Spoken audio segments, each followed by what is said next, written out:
Lanjut Om, pertanyaan selanjutnya Om. Saya penasaran nih Om Ivan nih. Om Ivan mulai dari awal breeding sampai punya anakan yang bagus tuh kan pasti beberapa generasi tuh Om. Ya. Nah cara breedingnya gimana Om? Bapak Ibu kami punya anak, apakah ntar beli lagi bapaknya? Itu gimana Om? Bisa jelasin nggak Om? Gimana Om? Teknik breedingnya Om? Kalau teknik breeding dalam di barn saya yaitu ya memang saya menganut satu line breeding. Satu line breeding. Dalam artian ya saya beli bisa taruhlah satu sepasang indukan dan jantan dan betina.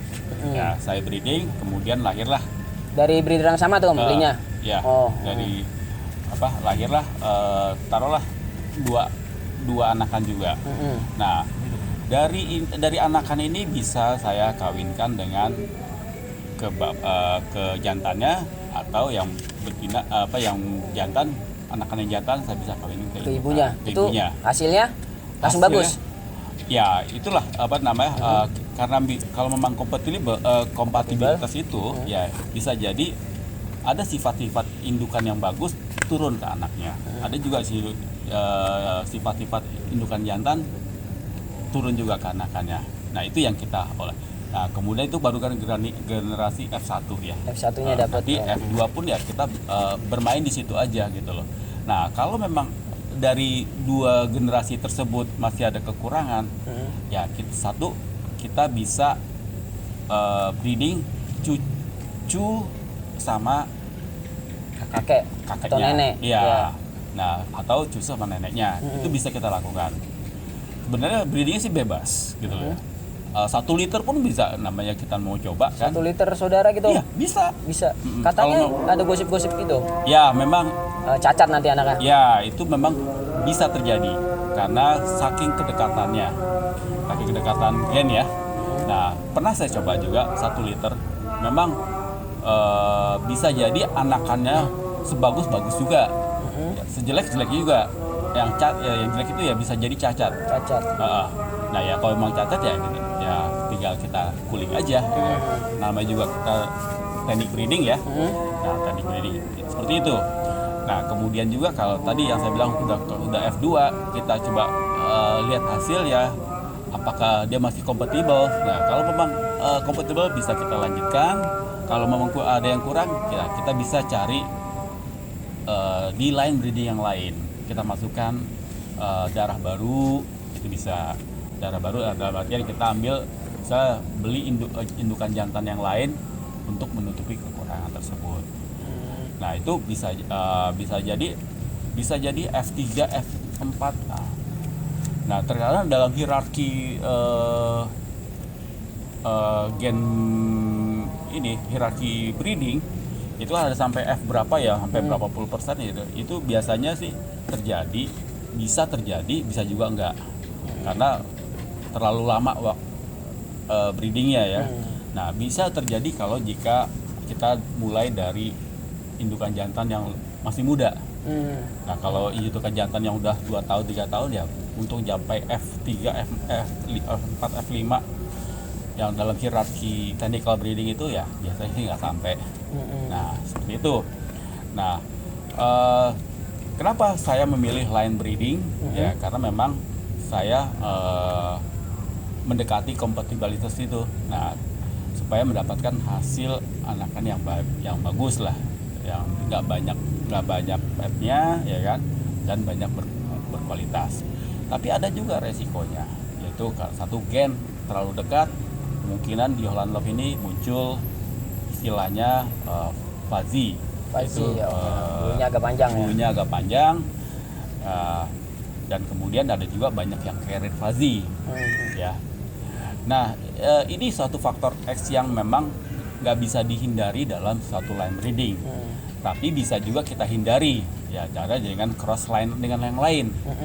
Nah biasanya seperti itu. Tapi kalau memang sudah terlalu dekat, biasanya kalau di barn saya ambil cross line supaya, nah ngambil cross line itu kita hanya untuk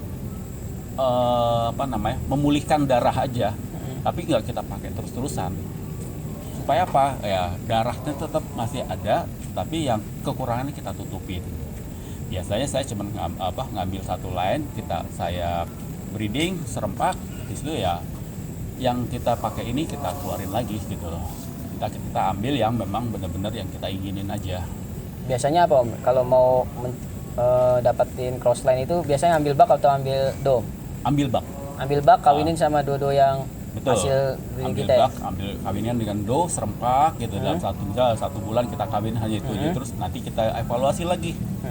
Dari indukan ini mana yang bagus-bagus ya nanti ya kita ambil hanya beberapa, selebihnya kita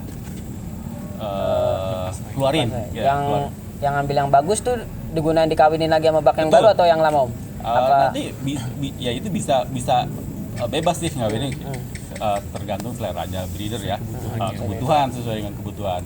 Nah, yang kita ambil dari crossline lain itu biasanya kita keluarin lagi gitu loh. Kita nggak pakai lagi, kita udah ambil misalnya minimal setengah dari Darah baru ya? darah baru. Nah itu biasanya untuk mencuci darah atau menutupi kekurangan-kekurangan yang ada di sana. Tapi tetap dibalikin lagi di darah Betul. awal ya Om? Yang ada, karena taruhlah di bar kita udah banyak nih, ya kan. Kalau kita ambil terus dari darah yang luar, otomatis nanti darahnya terlalu jauh, dan itu biasanya kompatibilitasnya jadi berkurang. Seperti itu. 8:01 p.m. Kalau di Om Evan sendiri Om, di Imago ini manajemen breedingnya itu seperti apa Om? Tahap proses breedingnya? Ya kalau breeding, cooling sebenarnya gitu ya? manajemen breeding ini sebenarnya setiap breeder tuh sama semuanya ya. Mulai dari tadi ya pertama kali kita bicara mulai pemilihan induk, Indukan. ya kan. Nah kemudian setelah udah pemilihan induk ya berarti kan kita siap untuk membreeding Holland Lob tersebut. Nah umur berapa yang harus kita perhatikan untuk setiap Holland Lob ini yang kita breeding? Ingat kita ya ada batas umur minimal yang kita harus breeding. Nggak boleh juga terlalu muda. Karena apa? Terlalu muda itu biasanya sering banget gagal. Nah untuk sebuah jantan bak yang bagus itu dimulai dari umur 6 bulan ya, ketika testikelnya sudah terlihat jatuh dan penuh. Nah itu suatu bak yang siap untuk di-breeding. Dan gimana betinanya? Nah betinanya itu startingnya mungkin mulai lebih bagus di 6 bulan juga ya, di 6 bulan setengah. Sebenarnya ada juga yang di bawah itu, tapi tingkat keberhasilannya untuk sebuah du yang proven itu 50% lah, bisa ada yang berhasil, ada yang juga yang gagal. Nah kalau di barn saya biasanya sih di atas 6 bulan saya baru mulai breeding sebuah du. Nah karena apa? 6 bulan itu seperti kesiapan untuk sebuah du itu udah siap untuk di breeding, dikawinkan. Diharapkan ya dia melalui proses nesting yang bagus dan proven. Nah setelah kita udah mengetahui umur, ya kan, starting umurnya, barulah kita mulai breeding, ya kan. Untuk mulai breeding itu ya biasanya kita melihat ya tingkat birahi sebuah du. Ya kalau jantan kan udah pasti dia udah ini ya, udah birahi, udah selalu birahi ya. Nah du yang kita perhatikan. Nah masa birahi du ini yang perlu kita lihat. Kalau gimana menentuin masa birahi du? Ya biasanya satu ada berbagai macam lah cara kita bisa melihat du itu sedang birahi.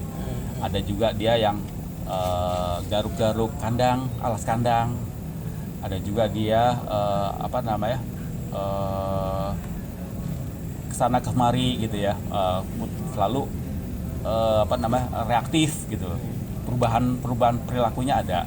Nah, untuk paling gampangnya sekali yaitu kita harus melihat tingkat kemerahan dari vulva dari vagina ya. Kalau memang dia sudah merah ya, nah itu menandakan kalau kelinci sebuah du itu sedang masa birahinya, gimana ngelihat dia birahi ya? Biasanya kalau birahi itu dia akan gampang sekali Nungging. Nungging itu apa ya? Mengangkat pantatnya ke atas. Nah, dari situ biasanya si jantan langsung sangat cepat sekali untuk penetrasi karena dunya sudah birahi dengan mengangkat pantat ke atas, penetrasi si jantan langsung masuk gitu loh. Nah itu kemudian setelah kita bisa lihat itu berapa kali kita harus mengawinkan Proses kawinnya ya. apakah sekali, 2 kali, 3 kali. Nah, di bahan saya biasanya ya kan saya mengawinkan nggak hanya sekali tapi cukup 2 kali ya, nggak perlu 3 kali karena biasanya sekali pun sebenarnya sudah bisa berhasil ya, tapi untuk meyakinkan saya kawinkan 2 kali karena memang 2 kali pun cukup karena untuk sebuah jantan dia mengeluarkan energi banyak sekali kawin tuh mengeluarkan energi banyak sekali. Nah gimana caranya ya itu kan kelinci ini kita tempatin satu kandang satu. Nah jantan dan betina, taruhlah ibaratnya jantan dan betina. Nah yang untuk mengawinkannya itu kita ambil betinanya, kita masukin ke kandang jantan. Kenapa begitu? Karena seekor kelinci yang jantan itu menguasai area kandangnya. Nah kalau kita terbalik jantannya kita masukin ke kandang betina, nah jantan merasa di kandang betina itu merasa terasing, tempat yang baru, maka dia akan tidak fokus ke betinanya. Jantan itu akan mencari merasa ini bukan tempat saya, jadi dia merasa saya nggak bisa karena ini bukan tempat saya, bukan teritori saya, sehingga dia merasa takut. Nah bisa jadi betina yang lebih dominan, bisa jadi jantannya bisa diserang. Nah kalau seandainya kita balik betina yang kita masukin, maka betina itu akan merasa tunduk dengan kekuasaan si jantan. Nah sehingga si jantan bisa dengan leluasa untuk proses berkawin gitu loh. Nah seperti itu. Nah tadi kan caranya seperti itu. Nah kemudian setelah kita berhasil, nah dalam perkawinan ini kita ada 2 ya. Kita masukkan ke betina ke kandang jantan, dibiarkan sehingga proses alami. Ada juga proses yang namanya kita kawin bantu. Cara gimana ya? Kita pegang betinanya seolah-olah betinanya itu siap untuk dikawinkan, baru jantannya menaiki betinanya sehingga terjadi penetrasi perkawinan. Nah kurang lebih kalau seandainya mau ingin melihat lebih jelas lagi, ada di program YouTube-nya Ausra Bitri tentang cara kawin sodor. Nah ya, tonton tuh. Bisa melihat secara lebih detail video tersebut. Nah, video viral kayaknya. Nah itu salah satu teknik mengkawinkan kelinci dengan dibantu. Nah oke. Setelah proses kawin ya berarti setelah kawin kita pisahin lagi indukannya, keduanya masing-masing kandang. Yang harus perlu itu yaitu dicatat tanggal kawin perkawinannya. Nah sampai kapan perkawinan tersebut menghasilkan akan melahirkan, itu biasanya kelinci Holland Lop mempunyai masa waktu hamil itu selama 30 plus 2 hari, plus minus 2 hari. Nah biasanya kita pantau terus.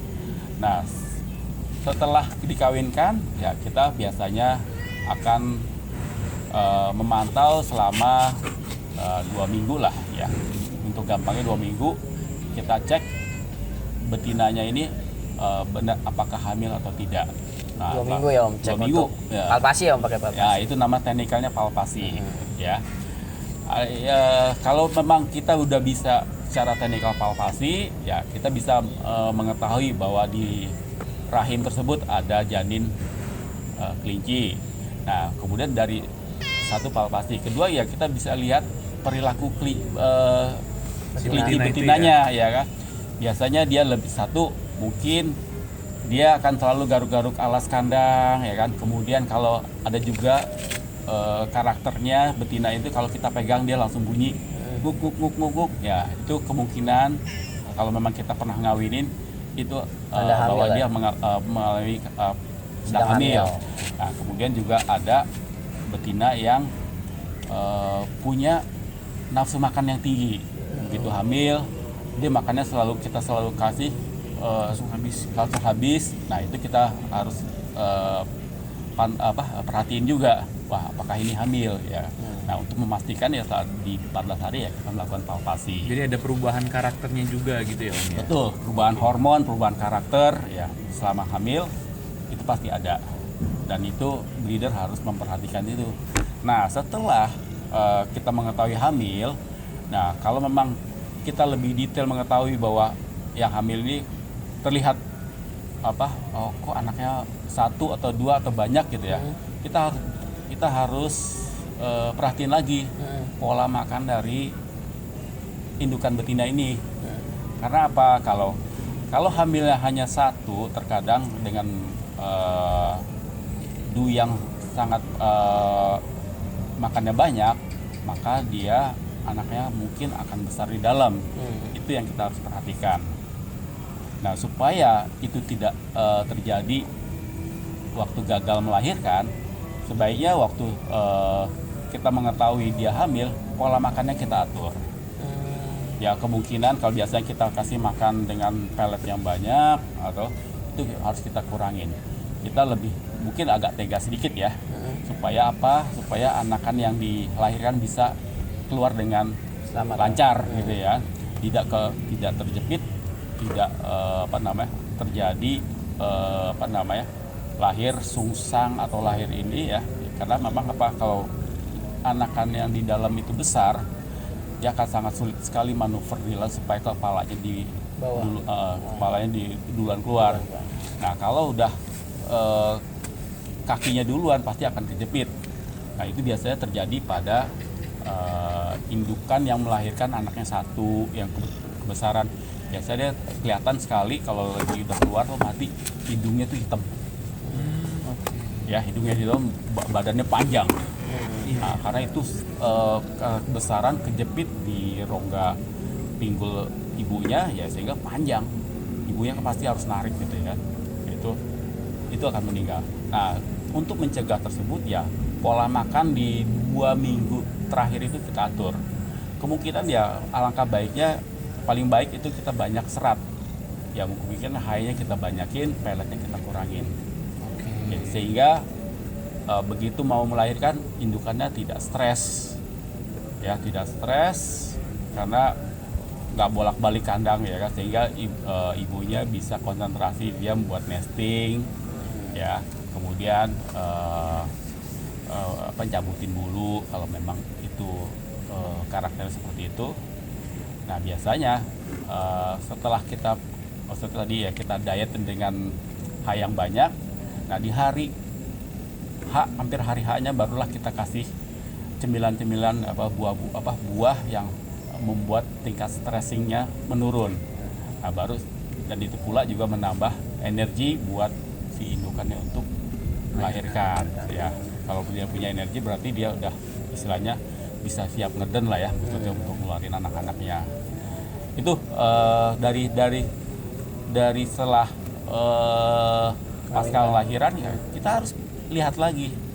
Kita lihat ya kan, apakah lahirannya berhasil atau tidak, anak-anaknya keluar dengan selamat atau tidak. Nah kalau seandainya ada anakan yang tidak selamat, indukannya bisa kita kawinkan lagi 1 hari setelah itu. Itu dalam indukan lahiran itu dalam keadaan birahi. Ya, itu kita bisa kawinkan. Ini sering jadi pertanyaan ya Om, kalau anakan mati kapan dilahirin lagi? Ternyata 1 hari setelahnya bisa ya Om? Bisa, karena itu masih masa birahi. Itu bisa kita kawinkan. Sebenarnya kalaupun kita mengejar kuantiti, ya kan, begitu anakan lahirannya selamat kita kawin pun lagi pun nggak ada masalah. Sambil nyusuin nggak apa-apa Om? Nggak apa-apa. Ada efek Om? Ya mungkin ya. Efek tetap ada karena kan kita ngejar kualitas. Ya mungkin anakannya di umur 1 bulan sudah harus kita sapi, ya kan. harus kita harus mandiri, ya kan. Sedangkan kelinci itu sebenarnya baru 2 bulan atau 2 bulan setengah baru bisa kita sapi dengan bagus ya, maksudnya dengan nutrisi yang bagus. Ya, Nah, berarti kalau tadi ngejar kuantitas, kita bisa. sebenarnya tidak disarankan kalau kita ingin mendapatkan kualitas justru ya. Seperti itu. Oke. Kasihan juga sih sebenarnya ya kan, indukannya kita harus kita tekan untuk berproduksi ya kan. Nah, setelah lahiran dengan selamat, ada lagi tugas kita nih, ya kan? Wah, apalagi tuh? Ya kan? Udah senang-senang lahiran, apalagi nih tugasnya? Karena ya masa krusial untuk bayi kelinci yang baru lahir itu yaitu antara 2 hari dan 3 hari. Ya, kalau memang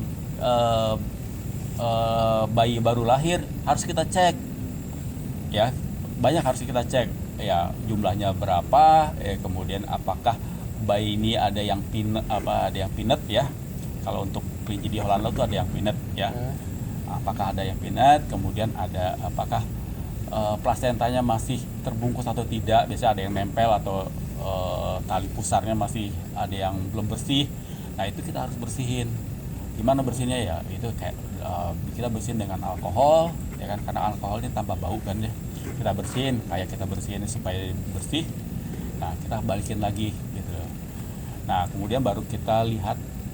Biasanya kelinci ini kalau lahir kan bisa kalau nggak malam atau pagi. Nah, biasanya 1 hari indukannya tuh akan istirahat. Ya, nah, pas di waktu istirahat itu kita kasih makan yang entah tuh buah, entah tuh makanan yang enak lah supaya dia bisa recovery tenaga dan dia siap menyusui. Nah, biasanya setelah 1 hari indukannya istirahat, nah biasanya malam itu atau pagi dia akan menyusui. Nah, besoknya harus kita lihat lagi apakah anak-anak ini disusui dengan baik atau tidak. Ya, kalau seandainya tidak disusui, nah kelinci yang setelah 2 hari lahiran tidak disusui, dia akan kelihatan keriput. Keriput dan setelah itu bisa mati. Itu bisa kita istilahnya kita bantu satu yaitu dengan kita fostering dengan kelinci indukan yang lain yang kebetulan memang bersamaan lahirannya atau ya minimal seminggu kelahiran itu masih bisa kita bisa digabung seminggu. Digabung. Nah, kalau nggak ada gimana caranya? Ya mau nggak mau satu ada juga yang bisa kita susuin manual ke indukannya ya. Susu ya Om, mungkin kalau hanya 1-2 sih mungkin gampang ya. Kalau banyak ini agak repot gitu kan, harus satu. Nah, kemudian ada juga yang kita bantu susunya cabutin bulu di sekitar puting. Kalau memang nestingnya nggak banyak, supaya apa? Supaya puting itu bisa dicari sama anakannya. Nah, itu bisa kita lakukan. Nah, setelah 1 hari 2 hari itu terlewati ya, sampai 3 hari 4 hari, nah itu masa krusial sebuah bayi kelinci ya, bayi HL. Nah, setelah 5 hari terlihat bagus ya, berarti memang proses pasca melahirkan itu berjalan dengan baik. 5 hari ya Om? 5 hari. Nah, biasanya udah tiap hari itu selalu penuh, tiap pagi itu selalu perutnya gendut-gendut. Nah, itu berarti indukannya selalu menyusui. Nah, berapa lama indukan menyusui dalam 1 hari? Bisa jadi 3 kali, 4 kali. Kalau terkadang ibunya yang sangat sayang dengan anaknya bisa berkali-kali. Nah, dengan seandainya dengan kita melahirin anaknya cuma 1 atau 2, harus kita perhatikan di usia 6 hari, 7 hari, 8 hari. Kita lihat perkembangannya, apakah dia over susu atau enggak. Nah, kalau seandainya anakannya tunggal atau 2, biasanya rata-rata kalau indukannya yang sangat proven sayang dengan anak, pasti anakannya sangat gemuk dan over susu. Nah, itu kita harus perhatikan juga, kita harus batasi. Gimana cara ngebatasinya? Mungkin ya 1, bisa kita tiap pagi di misalnya hari ke-6 udah kelihatan Oversusu. overdosis susu, kegemukan, biasanya kita tiap pagi kita pindahin ke tempat nesting yang lain. Dipisah dengan induk. Pisah dengan induk. Nanti baru malam Gabung kembali untuk menyusui. Bisa jadi juga habis gabungin kita susun lagi, kita pisahin lagi. Langsung dipisahin. Bisa juga atau tidak, nginep. atau tiap bisa nginep atau juga. Tiap pagi juga, hanya tiap pagi seharian. Nah, itu akan membantu sebuah anak tidak oversusu. Nah, sampai kapan? Biasanya sih saya sampai dia buka mata. Sampai buka mata begitu terus, Om. Ya, sampai buka mata. Karena apa? Begitu dia bisa buka mata, maka kelinci itu akan keluar dari nestbox dan lari-lari. Nah, begitu dia lari, maka kondisi tubuhnya akan seimbang. Ya, kalau gimana dengan yang sudah terlanjur oversusu yang kelihatan mulai pengkang? Nah, itu bahayanya oversusu, kaki bisa pengkang ya? Ya, bagi saya mungkin kayak kura-kura ya jalannya ya. Nah, itu biasanya kalau kita bisa melihat ya, kalau memang udah misalnya taruhlah dengan umur 9 hari udah kelihatan nggak bisa bayinya terlalu gede. Nah, itu bisa kita cara dengan membedong. Dibedong juga kayak bayi ya? Betul, kayak bayi. Kayak Ya, bayi kita manusia. bedong, ya kan. Nah, kita bedong, tapi kita lakukan juga pemisahan. Berapa hari Om dibedong? Bedong biasanya 3 hari 4 hari 3 hari sampai lepas 14 hari itu cukup ya. Tapi dengan diet ketat ya. Supaya apa? Badannya tetap, karena pengkang ini kan ketika kaki tidak kuat menopang badannya sehingga dia melebar. Nah, itu yang kita harus hindarin. Nah, kita bedong supaya kakinya nggak kemana-mana. Ya, bisa jadi kita waktu kita pisahin, kita siapin satu nestbox yang ngepas badan gitu, supaya dia nggak kemana-mana. Terkadang kan kalau udah hampir, berarti wadah khusus tuh bikin sendiri tuh. Betul. Berarti kalau bayi yang pengkang ini secara kualitas dia kurang bagus berarti Om ya? Iya, pasti, karena dia akan kesulitan sekali untuk berjalan, melompat, apalagi akan diposing gitu. Iya, karena akan pengaruh sekali, dan otomatis kalau kebetulan kelincinya bagus secara genetik dan bone segala macam, nggak bisa kontes. Ya, oke. akan penilaiannya akan kurang, dan sebuah jantan yang pengkang pun akan sulit untuk kawin karena memang waktu penetrasi kurang dan harus dibantu seperti itu. Jadi dari bayi jangan sampai oversusu tuh. Ya. Terus gimana Om? Lanjut lagi. Setelah 14 hari kita berhasil melewati itu ya, barulah kelinci itu akan stabil sampai di umur 2 bulan dan siap disapi. Nah, setelah udah disapi ya barulah kita bisa ngawinin indukannya lagi, ya kan. Kita jadwalin kembali untuk di program breedingnya. Nah, seperti itulah prosesnya. Lengkap banget ya teman-teman manajemen breedingnya, dari milih indukan, ngawinin, pencegahan biar bayi nggak over susu. Pokoknya lengkap banget. Baik banget tuh pertanyaan-pertanyaan yang sering muncul tuh. Gimana kalau over susu udah dijawab sama Om Ivan. Bagaimana ngawin indukan lagi tuh kapan kalau anakan mati udah dijawab juga. Aduh, pokoknya tonton nih video ini, bagus banget nih.